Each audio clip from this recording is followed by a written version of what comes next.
VIH-Sida, l'épidémie n'est pas finie. C'est l'exposition qui commence dans 2 semaines au MUSEM à Marseille. L'histoire sociale et politique du virus 40 ans après sa découverte.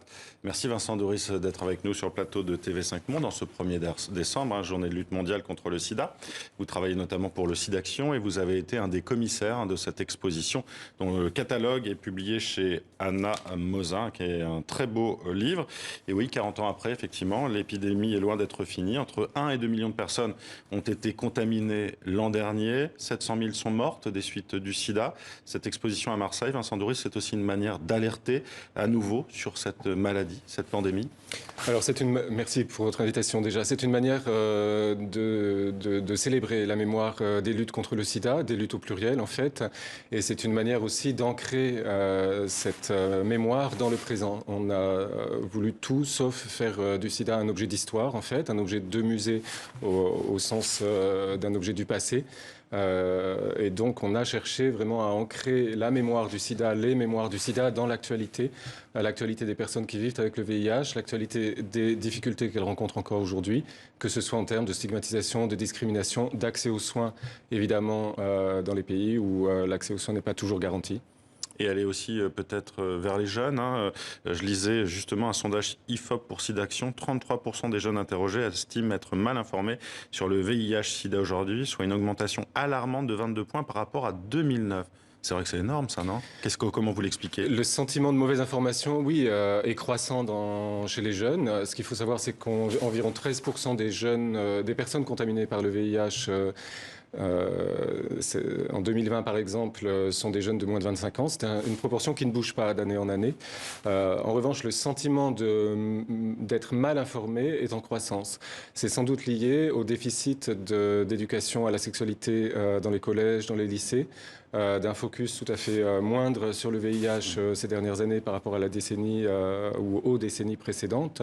Donc on a, oui, le fort sentiment que l'éducation à la sexualité n'est pas suffisante dans les collèges, dans les lycées, qu'il faudrait des rappels sur le VIH, évidemment, mais à vrai dire sur la santé sexuelle en général, dans lequel des modules sur le VIH pourraient être inclus. On entend depuis quelques années qu'être atteint du VIH, c'est devenu une maladie chronique, notamment grâce à la trithérapie. Qu'est-ce que vous répondez à ça?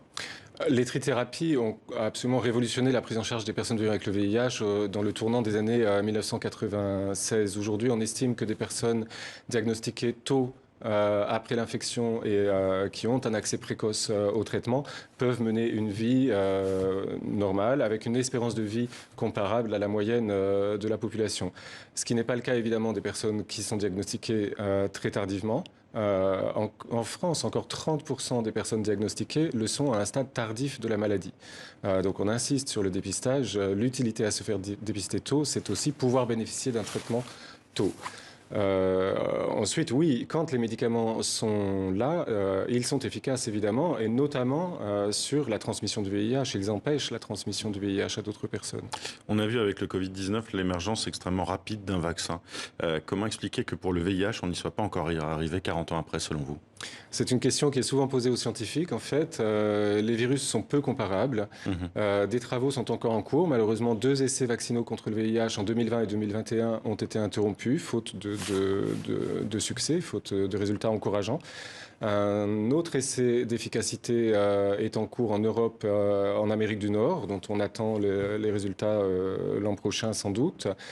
La recherche se poursuit. En France, un essai de phase 1 a ouvert cette année, en février. Les phases 1 permettent de tester la toxicité et la réponse immunitaire de candidats vaccins. Donc la recherche se poursuit.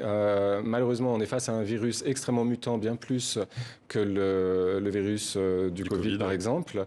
Et effectivement, on est non pas dans une impasse, mais on reste dans la difficulté à mettre en place un vaccin efficace contre le VIH. On va revenir à cette exposition. Encore une fois, vous le disiez tout à l'heure, c'est aussi l'histoire de ces luttes.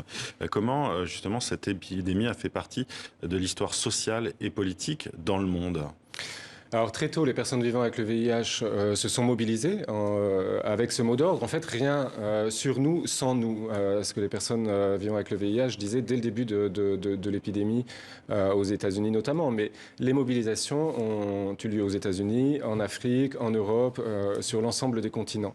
Les mobilisations ont été celles des personnes malades, mais aussi celles des populations les plus touchées. Le sida était une épidémie de discrimination. On l'a appelé le cancer gay aussi. Ça a été le cancer gay, ça a été la désignation des 4H haïtiens, héroïnomanes, hémophiles aux États-Unis. Ça a été la désignation comme bouc émissaire des travailleuses du sexe également. Donc les personnes malades se sont mobilisées, mais aussi les communautés les plus touchées sur l'ensemble des continents qui ont demandé à accéder aux droits. Droit à la santé, mais des droits équivalents aux droits de la population générale, et notamment qui ont demandé des approches moins répressives du travail du sexe, par exemple, de l'homosexualité, de l'usage de drogue, au profit d'approches basées sur les droits humains ou d'approches basées sur la promotion de la santé. Ça a été une épidémie exemplaire sur cette double promotion, droits humains d'un côté, promotion de la santé de l'autre. Merci Vincent Doris. C'est justement cette histoire des luttes, elle est à découvrir donc dans 2 semaines au Mucem à Marseille. Et avant cela, on peut aussi se procurer donc ce livre Chana Mossa, VIH, SIDA, l'épidémie n'est pas finie. Merci d'avoir été avec nous. Merci à vous.